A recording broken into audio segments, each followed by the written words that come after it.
नमस्कार, स्वागत है आपका एनडी न्यूज में। मैं हूं संजय सिंह चौहान। यदि आपका मरीज कोरोना पॉजिटिव है और आप उसको इंजेक्शन या दवा दे रहे हैं तो जांच परख कर ही दीजिए। कहीं जिसकी ज़िंदगी आप बचाना चाहते हैं, नकली दवाएं उसको मौत के मुंह में तो नहीं ढकेल रही हैं।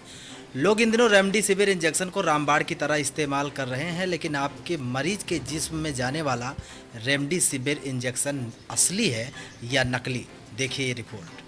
नोएडा की सेक्टर 58 पुलिस ने 7 ऐसे अभियुक्तों को गिरफ्तार किया है जो शहर में नकली रेमडेसिविर इंजेक्शन धड़ल्ले से बेच रहे थे।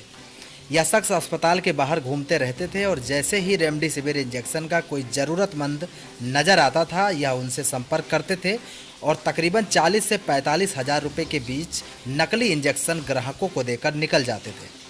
नोएडा पुलिस ने इंजेक्शन की कालाबाजारी को लेकर इससे पहले भी कई खुलासे किए हैं, लेकिन अब जो नोएडा पुलिस ने खुलासा किया है वह हैरान करने वाला है, वह परेशान करने वाला है। रेमडेसिविर इंजेक्शन को लोग इन दिनों कोरोना बीमारी में रामबाण समझकर इस्तेमाल कर रहे हैं। यहाँ तक कि इंजेक्शन के निर्धारित मूल्य से भी कई गुना ज़्यादा पैसा देकर लोग इंजेक्शन खरीद रहे हैं।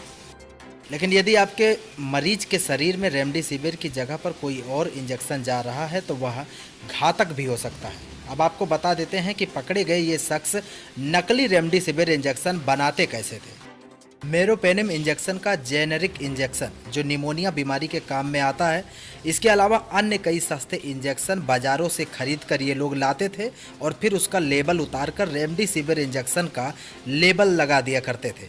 उसके बाद कोरोना मरीजों के परिजनों से संपर्क कर इस इंजेक्शन को तकरीबन 40 से 45 हज़ार रुपये में ये लोग बेच दिया करते थे।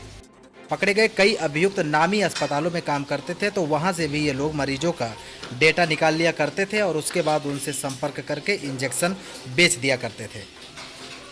लेकिन नोएडा की सेक्टर 58 पुलिस ने बड़ी कामयाबी हासिल की है और इन सभी अभियुक्तों को गिरफ्तार करके जेल भेज दिया है। अब सवाल यह है कि पकड़े गए अभियुक्त ने जो नकली इंजेक्शन बाजारों में बेचे हैं, वह इंजेक्शन मरीजों को लगने के लिए जब अस्पताल के डॉक्टरों के पास गया तो आखिर उन्होंने इंजेक्शन को लेकर पहले कोई खुलासा क्यों नहीं किया। 7 लोगों को अरेस्ट किया है। इन 7 लोगों में से 3 मेरठ के, 3 हापुड़ के और 1 फर्रुखाबाद का रहने वाला है। ये बेसिकली सभी लोग मेडिकल प्रोफेशन से जुड़े हुए हैं और अस्पतालों वगैरह में जो लोग इन सभी चीज़ों की, खास करके रेमडेसिविर और इस तरह के इंजेक्शन्स को जो ढूंढ रहे थे, उन लोगों को ये अपना शिकार बनाते थे। ये लोग बेसिकली एक निमोनिया में यूज होने वाले इंजेक्शन के ऊपर रेमडेसिविर का रैपर लगा करके बेच रहे थे और इनके पोजीशन से 9 इस तरह के इंजेक्शन्स मिले हैं जिसपे रेमडेसिविर का रैपर लगा हुआ है। एक इंजेक्शन बिना रैपर का है और 4-5 अन्य इंजेक्शन्स भी बरामद हुए हैं।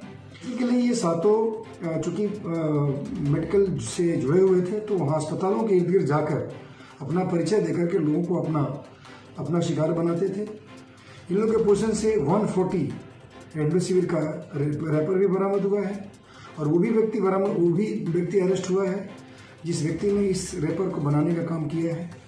तो इस प्रकार ये गैंग लोगों को धोखा देकर रेमडेसिविर के नाम पर कालाबाजारी कर रहे थे। इस खबर पर आप अपनी प्रतिक्रिया हमें कमेंट बॉक्स में ज़रूर दें। ताज़ा खबरों के लिए हमारे चैनल को सब्सक्राइब करें। अपना बहुत ख्याल रखिएगा। चलते हैं। जय।